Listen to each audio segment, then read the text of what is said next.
सत्याची जाण हीच आमची शान या तत्वावर चालणाऱ्या जी अविरत इंटरनेट न्यूज मध्ये मी नीलम चौधरी आपले स्वागत करते।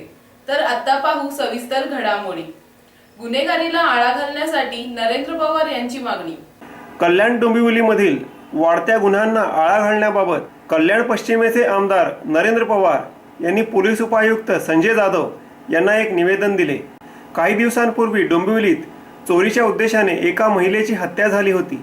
तसेच त्याच विभागामध्ये नागरिकांकडून सोनसाखळी चोराला पकडण्यात आले होते। कल्याण डोंबिवली परिसरामध्ये अपहरण, चोरी, खून, दरोडा आदी घटनांमध्ये मोठ्या प्रमाणावर वाढ झाली असून नागरिकांमध्ये भीती निर्माण झाली आहे। या सर्व बाबी लक्षात घेऊन आमदार पवार यांनी उपायुक्त जाधव यांना योग्य ती कारवाई करण्याची आणि संबंधित ठिकाणी नागरिकांच्या मागणीनुसार बीट मार्शल नियुक्त करण्याची मागणी निवेदनाद्वारे केली आहे। त्यावेळी त्यांच्यासोबत काही नागरिकही उपस्थित होते। परिवहन सदस्यांनी साधला प्रवाशांशी संवाद। राष्ट्रवादी काँग्रेस पक्षाचे नवनिर्वाचित परिवहन सदस्य नितीन पाटील यांनी कल्याणमध्ये परिवहन सेवेच्या बसमधून प्रवास करीत प्रवाशांच्या समस्या जाणून घेतल्या। राष्ट्रवादीच्या पदाधिकाऱ्यांनी कल्याण स्थानकाजवळील बस स्टॉपला भेट देत प्रवासी वर्गाशी संवाद साधला। तसेच परिवहनाच्या बसमधून प्रवास करीत प्रवाशांशी चर्चा केली। यावेळी काही ज्येष्ठ नागरिकांनी आम्हाला 2 तास बस स्टॉपवर बससाठी रांगा लावाव्या लागतात, पण बस वेळेवर येत नसल्याचे निदर्शनास आणून दिले। तर परिवहनाचे वेळापत्रक नेहमीच कोलमडले असल्याने आगपाखड देखील केली। यावेळी विद्यार्थी व महिला वर्गाने बसेसच्या अनियमिततेमुळे इच्छित स्थळी पोहोचण्यास उशीर होतो, त्यामुळे बसेस वेळापत्रकानुसारच चालवा अशी मागणी केली।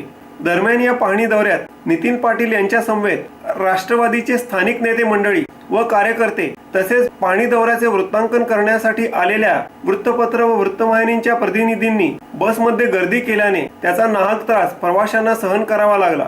यावेळी नवनिर्वाचित सदस्य नितीन पाटील, गटनेते निलेश शिंदे, राष्ट्रवादी जिल्हाध्यक्ष संजय पाटील, युवक जिल्हाध्यक्ष रुपेश गायकवाड, प्रवक्ता गणेश पोखरकर, महिला पदाधिकारी आदी जण उपस्थित होते। कल्याण डोंबिवलीत महिनाभरात 32 बालकांच्या अपहरणाच्या गुन्ह्याची नोंद।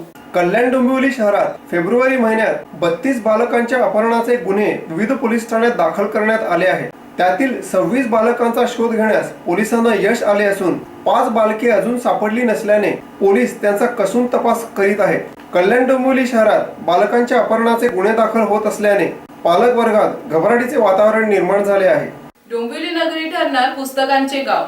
सांस्कृतिक शैक्षणिक क्षेत्रात पुण्यानंतर डोंबिवली नगरीचे नाव प्रचलित आहे। सांस्कृतिक कार्यक्रमांची नेहमीच रेलचेल असलेल्या शहराला आता पुस्तकांचे गाव असा एक नवीन मानाचा तुरा त्याच्या शिरपेचा रोवला जाईल। राज्याचे सांस्कृतिक मंत्री विनोद तावडे यांनी पुस्तकांचे गाव म्हणून डोंबिवली नगरीला प्राधान्य द्यावे अशी विनंती डोंबिवलीकर करणार आहेत। डोंबिवलीत 20 पेक्षा जास्त ग्रंथालये आहेत।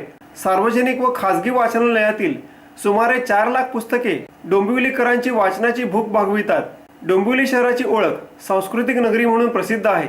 आधुनिक काळात लोप पावत चाललेल्या वाचन संस्कृतीला पुन्हा रुजवण्याचे, जोपासण्याचे व वाढविण्याचे कार्य डोंबिवलीतील विविध सार्वजनिक व खासगी ग्रंथालये येत्या अनेक वर्षापासून करीत आहेत। रौप्य महोत्सवी वर्षाचे औचित्य साधून डोंबिवली ग्रंथ संग्रहालयाने डोंबिवलीतील सर्व ग्रंथालयाची माहिती जमा केली। डोंबिवली ग्रंथ संग्रहालयाने रौप्य महोत्सवी वर्षानिमित्त सर्वेक्षण केले। त्यात 4 लाखापेक्षा जास्ती पुस्तके वाचकांची भूक भागवत असल्याचे दिसून आले। त्यामुळे डोंबिवली हेच पुस्तकांचे गाव आहे असा निष्कर्ष जाहीर करण्यात आला। ही संकल्पना साकार करण्यासाठी डोंबिवलीतील वाचकांनी राज्याचे सांस्कृतिक मंत्री विनोद तावडे यांच्याकडे डोंबिवली शहर पुस्तकांचे गाव असावे अशी विनंती करणार आहेत।